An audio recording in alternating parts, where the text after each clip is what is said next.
ഇതെന്താ ഭയങ്കര മരാമത്താണല്ലോ. ഭയങ്കര മനാമത്തില്ല, മരാമത്ത്. എന്താണെന്നറിയോ, കറണ്ട് ഇല്ല കേട്ടോ. കറണ്ട് ഇല്ലാത്തത് കൊണ്ട് വെള്ളമില്ല. അപ്പോൾ ഞാൻ കാണിച്ചു തരാം. എൻ്റെ അച്ഛമ്മയൊക്കെ ചെയ്യുന്നത് കണ്ടിട്ടുണ്ട് ഞാൻ കേട്ടോ. ഇതാണ്ടോ പൈപ്പ് വരുന്നുണ്ട് കേട്ടോ. വരുന്നുണ്ട്. നല്ല മഴ പെയ്ത ഇഷ്ടം പോലെ വെള്ളമാവും. നല്ല മഴ പെയ്ത ഇനി ഒന്നും കൂടി മോളിക്കും കൂടിയും കെട്ടണേ. ഇനിയിപ്പോ എന്തായാലും 3-4 ദിവസം കറണ്ട് നോക്കണ്ട കേട്ടോ. അതും കൊണ്ട് ആശ്രയിക്കുകയാണ്. പുതിയ കണ്ടുപിടുത്തങ്ങൾ.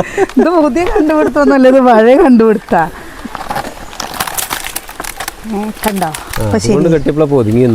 ഇതും കൊണ്ട് തന്നെ കെട്ടി. ഇതും കൊണ്ട് കെട്ടുക ചെയ്യേ. ഏട്ടൻ്റെ ഇവിടെ നിന്ന് ചെയ്തിട്ടില്ലത്. ഇവിടെ ഇഷ്ടം പോലെ വെള്ളല്ലേ. ഇപ്പൊ വെള്ളമില്ലാതെ മാത്രമല്ലേ ഉള്ളൂ. അയ്യോ അയ്യോ വയ്യ. ഇതൊക്കെ ആയിരുന്നു കേട്ടോ ഒരു സമയത്ത് വെള്ളമില്ലാത്തപ്പോഴൊക്കെ ചെയ്തിരുന്നു. എൻ്റെ അച്ഛമ്മ ചെയ്യുന്ന കണ്ടിട്ട് ഞാൻ ചെയ്തതാണ്. വെള്ളമില്ല പറയുമ്പോൾ എല്ലാവരുടെ വീട്ടിലും ഈ മോട്ടർ ആയതുകൊണ്ട് എവിടെ പോയിട്ട് നമ്മൾ വെള്ളം കോരുക. അപ്പോൾ പിന്നെ ഇതിങ്ങനെ നിറയുമ്പോൾ നമുക്ക് വേഗം വേഗം എടുത്തിട്ട് പോകാമല്ലോ. മഴ ഒന്നും ഇനി നല്ല രീതിയിൽ പെയ്യും. മഴ കൂടി വരട്ടെ.